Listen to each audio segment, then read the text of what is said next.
जब वो ऊपर से कूदे हैं तो हम आगे बैठे हुए थे, 0 आवर का लास्ट टाइम था, तो थोड़ा हल्ला गुल्ला ऊपर से आया तो हमने ध्यान दिया, एक आदमी पहले कूद गया, एक दूसरा भी कूद रहा था।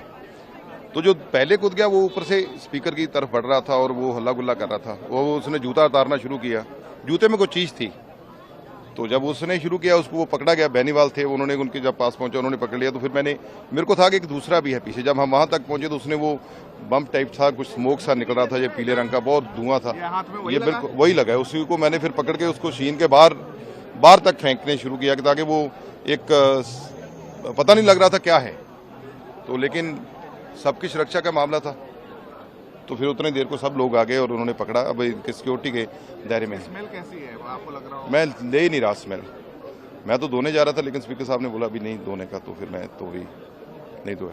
आपको लगता है कि बड़ा सिक्योरिटी चूक? इससे बड़ा सिक्योरिटी चूक क्या नहीं है, बहुत बड़ा सिक्योरिटी चूक है, क्योंकि जब से ये नया पार्लियामेंट बना है इसका ये प्रॉब्लम आ रहा है, आने जाने का रास्ता एक ही है, कोई भी पार्लियामेंट में जा रहा है, कैंटीन में सब इकट्ठे बैठ रहे हैं, वो थोड़ा सा सेपरेट चाहिए। पुराना पार्लियामेंट था, ये सब चीजें अलग अलग थी, वहां तक को पहुंचने को 10 बार सोचता था, लेकिन ये बहुत बड़ी सिक्योरिटी चूक हुई है। कोई स्लोगन भी कर रहे थे, वो नारे भी लगा रहे थे, तानाशाही बंद करो, कोई ऐसे नारे लगा रहे थे, लेकिन बहुत ध्यान नारों की तरफ हमारा गया ही नहीं। हम तो बचाव के चक्कर में भागे कि किसी तरीके से इनको पकड़ लिया जाए। ये पता चला किसके गेस्ट थे, किसके एमपी के कोटे से आए थे वो? नहीं, ये कुछ पता नहीं, ये सिक्योरिटी वालों के पास है।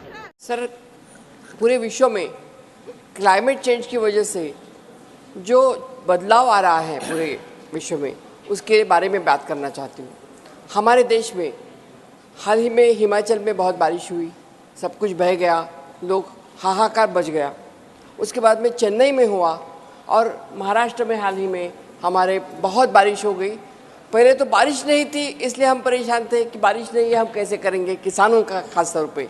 और अभी इतनी बारिश हो गई कि हमारी सब फसल बह गई है। तो इसके लिए सरकार की एक परमानेंट स्वरूप की उनकी योजना, क्योंकि हमेशा ये हर साल हम देखते हैं कि ये क्लाइमेटिक चेंज की वजह से ये सब परेशानियाँ होती हैं।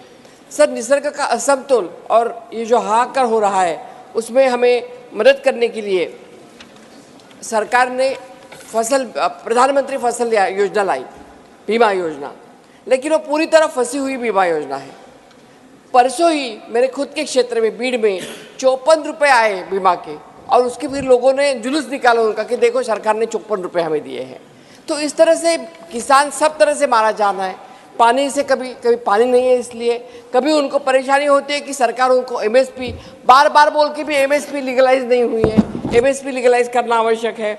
अभी 2 डिसीजन ले लिए हैं सरकार ने जिसका सीधा संबंध मेरे स्टेट के ऊपर पड़ता है। एक तो उन्होंने ऑनियन, प्याज जो होता है उसको निर्यात बंदी कर दी है, उसका भी परिणाम हमारे किसानों को भुगतना पड़ रहा है। और दूसरा, इथेनॉल प्रोडक्शन के ऊपर उन्होंने पाबंदी लगा दी है। इथेनॉल प्रोडक्शन से हमारे जो बहुत सारे 1,500 जो फैक्ट्रीज लगी थी जिसमें इथेनॉल तैयार होता था, और इथेनॉल पेट्रोल और डीजल में मिक्स होता था, पेट्रोल में, और उसकी वजह से हमारा पेट्रोल का कीमत कम रखने में मदद होती थी और हमारे किसानों को गन्ने का भाव अच्छा मिलता था। ये सब चीज़ों को ध्यान दे के पॉलिसी करना ज़रूरी है और वो सरकार करे।